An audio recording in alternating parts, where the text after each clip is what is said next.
Hello everybody, welcome to our fabulous High and Beyond show featuring yours truly, the Punisher, reviewing Raw and the Beast reviewing Smackdown later on. So let's talk about a few things that went on Raw, and actually a couple of shockers, which I'll get into in a few.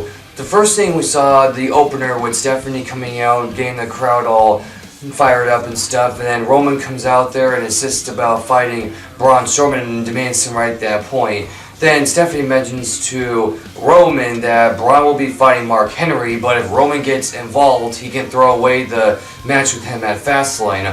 And then that led to the club later on calling out Roman on some of his crap, and then that led to a match between him and the club, which Roman wound up winning the match, which was actually a good match. And then later on in the night, we also saw a interesting friend segment between Jericho and Kevin Owens. Now, I'm going to start building this up slowly but surely. So the first thing we saw with the whole friendship celebration is that first we saw a picture of Jericho and Owens, which weirded Owens out some, with Jericho not fully pantsed on, and then that led to Jericho bringing out so-called Goldberg when it actually brought out Gilbert, which got Kevin Owens pretty angry, and then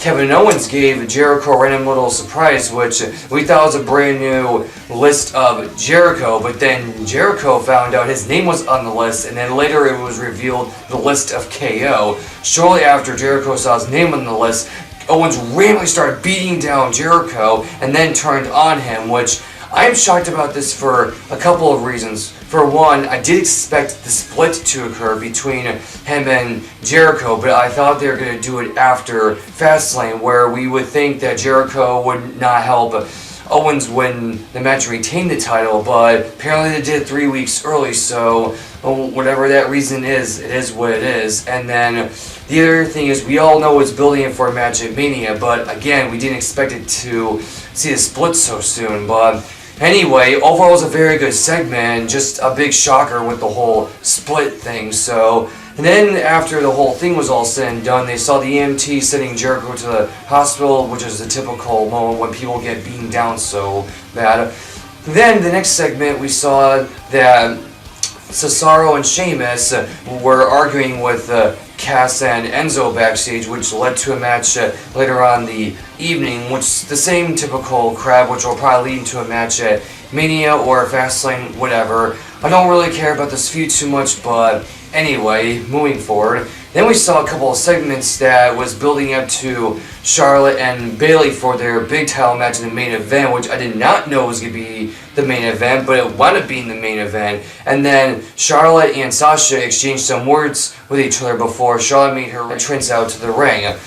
And then in the match, so the match went back and forth for a little bit. First it looked like Charlotte was going to retain the title, then it looked like Bayley was going to win the match, and then at one point when Bayley had so much momentum going on, randomly Dana Brooke came out to the ring to stop her from winning the match, and shortly after, Charlotte put the figure 8 on Bayley, and then all of a sudden you hear the crowd going nuts, which obviously meant Sasha came out and took out Dana Brooke with the crutch, and then she tapped Charlotte with the crutch as well, which gave Bayley the W to get her first title win on Raw. Now, that's another big shocker there, because I did not expect her to win the belt on Raw, but my only concern is, are they planning on doing another hot potato with the women's title? I really hope not, because we got enough of it during Sasha and Charlotte, unfortunately. I just don't want to see it again. So now there's a couple different scenarios they can do for the match at Fastlane. Either do a rematch for a one-on-one, which will probably lead to Charlotte regaining the title.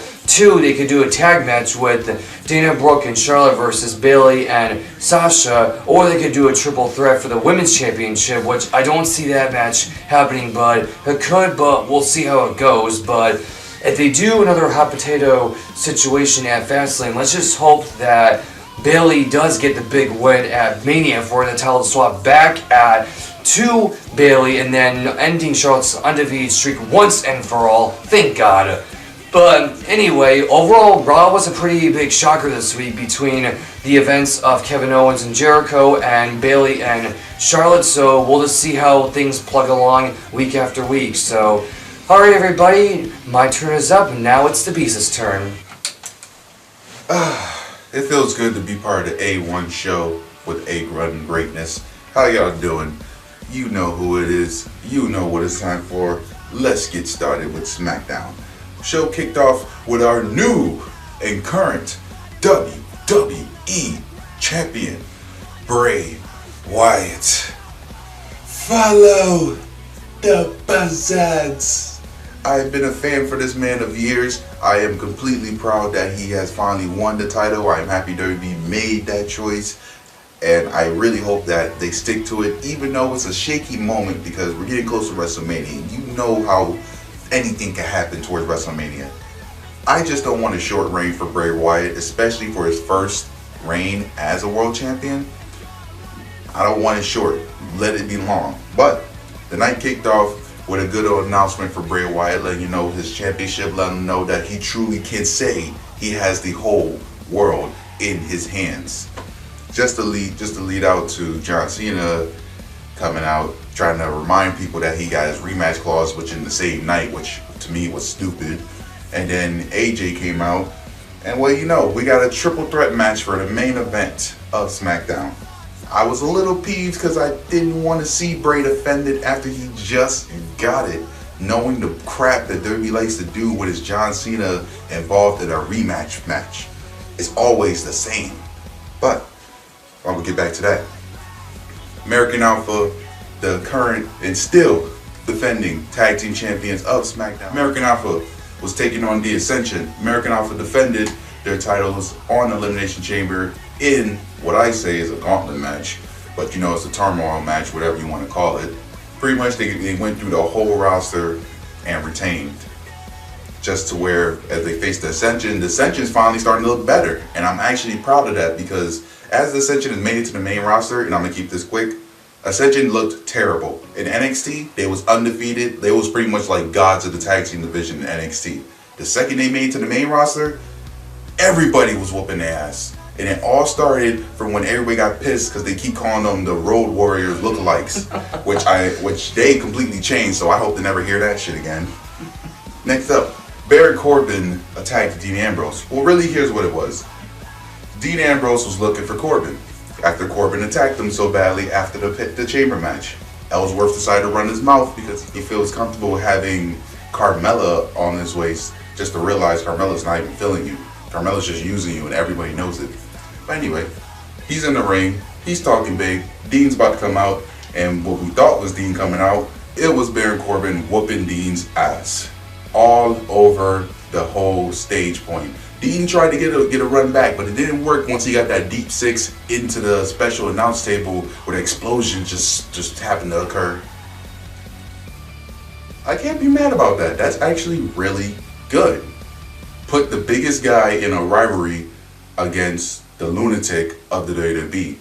And we could pretty much say we're going to expect to see an Intercontinental title match between these two. The question is, are you going to wait till another week on SmackDown? Or are you going to just try to hold it out for a WrestleMania just so you got another WrestleMania filler? Either way, I'm actually hyped about it because with them two, it will be brutal, hardcore, ECW status. You know how much I love that. Anyway, Mickie James decided to have a rematch with Becky Lynch after Becky Lynch got the win at the Elimination Chamber, just for Mickie James to fake an arm injury halfway through the match and then just catch Becky Lynch out of nowhere with the meanest chick kick, or Mick kick, Mick chick kick, pick, lick, tip.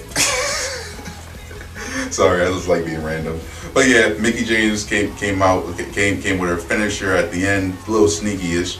Got the pin afterwards, but we can already tell there's still going to be another match between these two. Let's see. 1-1. Who's going to break the tie? Next up, we had Naomi come out and praise us all with her presence of being the new Women's SmackDown champion. And honestly, that's another person I'm proud of. Not as much as Bray, but I am proud of Naomi winning the title only for the fact that Naomi truly has been a great wrestler, and it's taken this long for her to finally win the title. It was a great choice. I'm kind of mad on how much they waited for all these champions to occur, but it's okay. pretty much we can already say we're going to expect a rematch pretty soon. I didn't see much of it, I'll admit that, but we're going to see a rematch pretty soon. And then, let me do my usual. Oh, good thing I did not hit the title. Now then, our main event. Bray Wyatt, John Cena, AJ Styles in a triple threat match for the WWE Championship just 48 hours after the Chamber. Now, in the Chamber, if you've seen it, good, because I'm about to give you a quick spoiler. If you haven't seen it, I'm sorry for you. But the match pretty much ended out with Bray Wyatt pinning John Cena and pinning out AJ Styles. Not the triple threat, the Elimination Chamber. But in the triple threat match, Bray Wyatt pinned John Cena again to not only make sure John Cena cannot come for a rematch, he's going to have to go back and work his butt off in order to try to beat that record of Ric Flair's now. But the Eaters of Worlds looked strong, he looked amazing, and like I said, I want him to have a very long reign. Bray Wyatt deserves it. His promo work, phenomenal. His ring work, stupendous. His gimmick, everything in place. He's one of the only people in WWE right now I can watch and not be worried about how they want to screw him up, because you can't screw him up. I can tell, you just can't screw up Bray Wyatt. And I'm marking out, I just gotta mark out. I gotta mark out at something.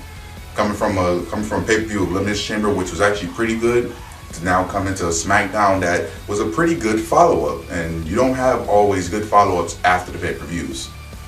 But we're gonna hope to see what we can see. We got some ideas of some matches in the future. You never know. But until then, I hope you guys like, subscribe, share, all that good stuff. High and Beyond will continue to be High and Beyond. So you guys continue to be A-OK fans. See you later.